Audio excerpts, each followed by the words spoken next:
अस्सलाम वालेकुम नाजरीन, मैं हूं मोहम्मद शहबाज मियाँ। यूट्यूब चैनल और फेसबुक पेज पर खुश आमदीद। नाजरीन, पाकिस्तान तहरीक इंसाफ ने हुकूमत के खिलाफ हतमी और फैसला कुन तहरीक का आगाज़ करने का फैसला कर लिया है और इस हवाले से मुशावरत का अमल पीटीआई की क़यादत के अंदर जारी है कि इस तहरीक को किस तरह आगे बढ़ाया जाएगा, क्योंकि इसके रूह रवां पाकिस्तान के वकला बरादरी होंगे और मुल्क भर की बार कौंसल्स होंगी, जिसका खौफ हुकूमत को है। क्योंकि माजी की तारीख देखी जाए तो वकला तहरीक ने डिक्टेटर जनरल परवेज़ मुशर्रफ को किस तरह कमज़ोर किया और बिल आखिर वो तहरीक कामयाब हुई, ये वही वकला हैं। जी हाँ नाज़रीन, आज की वीडियो के अंदर इस हवाले से जो पीटीआई की हिकमत अमली है उस पर तफसीली जो खुसूसी डिटेल हैं वो आपके साथ शेयर करेंगे। और इसके साथ साथ माजी के अंदर हम देखते हैं कि पाकिस्तान के जो वकला हैं उन्होंने किस कदर जो तहरीक थी, अदलिया बहाली की तहरीक, उसमें अपना किरदार अदा किया था और हुकूमत वक्त को और उस वक्त की इस्टेब्लिशमेंट को मजबूर किया था कि घुटने टेके और जो चीफ जस्टिस थे इफ्तिखार मोहम्मद चौधरी, उनको बहाल करे। तो नाजरीन, इस वक्त हुकूमत की परेशानी ये है कि वो चाहती है कि किसी तरह मुल्क के अंदर इंतखाबात ना हो, क्योंकि इंतखाबात का उनको मालूम है कि वो इमरान खान का मुकाबला नहीं कर सकते। इस वक्त वोट की ताकत के ज़रिए वो इलेक्शन नहीं जीत सकते, क्योंकि जिस कदर वो गैर मकबूल हो चुके हैं अपने फैसलों की बदौलत और मुल्क के अंदर महंगाई की बदौलत। तो वो पंजाब और खैबर पख्तूनख्वा क्या, वो तो आम इंतखाबात से भी भागने की तैयारियां कर रहे हैं। और 8 अक्टूबर की डेट सिर्फ ऐसे एक बहाना है। अभी देखिए, 8 अक्टूबर बहुत दूर है, उससे पहले बहुत कुछ होना बाकी है अभी। तो नाजरीन, पाकिस्तान के अंदर 9 मार्च 2007 को उस वक्त के चीफ जस्टिस इफ्तिखार मोहम्मद चौधरी को जब जनरल परवेज़ मुशर्रफ ने हटा दिया, तो मुल्क भर के वकला बाहर निकले और सड़कों पे एहतजाज किया, लॉन्ग मार्च किए, बड़े बड़े जलसे किए, रैलियां निकाली, लाठियां खाई, आंसू गैस की शेलिंग बर्दाश्त की, जेलें काटी, अपने सर फड़वाए और उसके बाद फिर एक बड़ा लॉन्ग मार्च होता है 15 मार्च 2009 को, यानी 2 साल तहरीक चलती रही तवातर के साथ। और उसमें बड़े बड़े जो मुल्क के कानून दान हैं, चौधरी एतजाज़ अहसन, अली अहमद कुर जैसे, मुनीर मल्क जैसे जो शख्सियात थीं, पार्टियों की सियासत से बालातर होके वो वकला तहरीक का हिस्सा बने और फिर वो तहरीक कामयाब हुई। और 17 मार्च 2009 को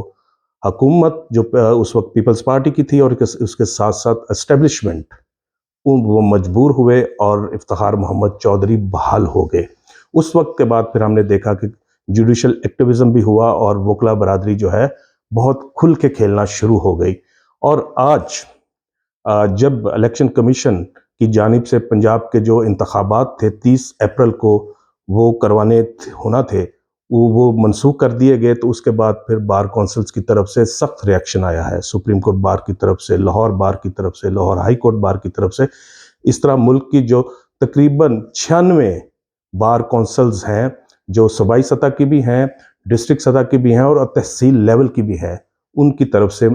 इलेक्शन कमीशन के इस फैसले की भरपूर मजम्मत की गई है और कहा गया है कि सुप्रीम कोर्ट और पाकिस्तान का जो फैसला है 90 रोज़ के अंदर दोनों असम्बलियों के इंतखाबात करवाना, उसको पूरा किया जाए। तो इस हवाले से पीटीआई की लीडरशिप के साथ भी ये वकला राब्ते में हैं और इमरान खान समेत तमाम जो पार्टी कायदीन हैं उनकी मुशावरत जारी है कि जिस तरह कारकुनों की पकड़ दकड़ की जा रही है और उन पे गिरफ्तारियां डाली जा रही हैं और उन्हें जो अपने घरों से बाहर रहने पे मजबूर किया जा रहा है, उन पे दहशतगर्दी के मुकदमात बनाए जा रहे हैं और उनकी ताकत को तोड़ने की कोशिश की जा रही है पंजाब पुलिस की तरफ से, हुकूमत पंजाब की तरफ से, इस तरह इस्लामाबाद पुलिस की तरफ से। तो इसके अंदर अगर वकला बरादरी शामिल हो जाती है इस तहरीक के अंदर और वो अनाउंस कर देते हैं मुल्क में आइन की जो है उसकी सुपरमेसी के लिए और सुप्रीम कोर्ट के फैसले के जो उसकी अमलदारी के लिए, तो पाकिस्तान तहरीक इंसाफ को इससे बहुत फ़ायदा होने जा रहा है। और क्यों? वो इसलिए कि जब मुल्क भर की जो बार कौंसल्स हैं وہ روزانہ کی بنیادوں پہ احتجاج کی کال دیں گی تو پھر آپ کا پورا عدلیہ کا نظام جو ہے وہ درہم برہم ہو جائے گا، اور لاکھوں لوگ جن کے مقدمات کی سماعت ہوتی ہے وہ بیچارے اسی طرح گھروں کو لوٹیں گے، اور جو تمام شہر ہیں ان کی بڑی جو سڑکوں پر وہ احتجاج ہوگا، اور اس کے احتجاج کے اندر وکلا کے ساتھ ساتھ سول سوسائٹی بھی شریک ہوگی اور پاکستان تحریک انصاف کے کارکن بھی شریک ہوں گے۔ تو اس طرح ایک یہ تحریک بن جائے گی، تو اس کے یہ ہوگا کہ جو پولیس ہے جس طرح وہ کارکنوں کو پی ٹی آئی کے پکڑتی ہے، اس طرح وکلا کو وہ نہیں پکڑ سکے گی، اس طرح ان پہ تشدد نہیں کر سکے گی۔ بہرحال وکلا کا جو ایک یکجہتی ہے اور ان کا جو اثر و رسوخ ہے وہ ایسا نہیں ہے کہ درجنوں بیسیوں سینکڑوں ہزاروں وکلا کو جیلوں میں بند کیا جا سکے، تو ایسا کرنا ممکن نہیں ہوگا۔ اور اگر یہ صورتحال بنتی ہے تو ملک کے اندر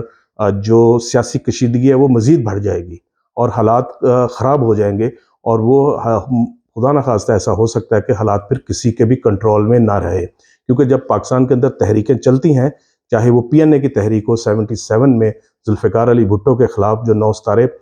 ایک اتحاد تھا، انہوں نے تحریک چلائی نظام مصطفیٰ کے نام پر اور الیکشن کے لیے، تو وہ تحریک پھر کسی کے ہاتھ میں نہیں رہی، اور اس کے کتنے بھیانک نتائج نکلے، اور ملک میں مارشاء اللہ لگ گیا، اور 11 سال تک ضیاء الحق کا مارشاء اللہ جو ہے اس قوم نے برداشت کیا۔ تو اس طرح یہ اس تحریک کے بھی جہاں پر مثبت نتائج آ سکتے ہیں اگر حکومت کسی مذاکرات کی طرف آتی ہے اور جو رول آف لا کی بات کرتی ہے اور جو آئین کی سپرمیسی کی بات کرتی ہے، تو پھر تو معاملہ حل ہو سکتا ہے۔ اور اگر حکومت اپنی ضد، انا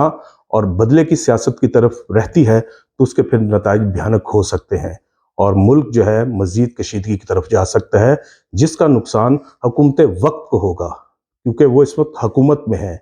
اور پھر خدا نخواستہ یہ معاملہ سیاستدانوں کے ہاتھ سے نکل سکتا ہے۔ اس وقت سے ڈرنا چاہیے تمام سیاستدانوں کو،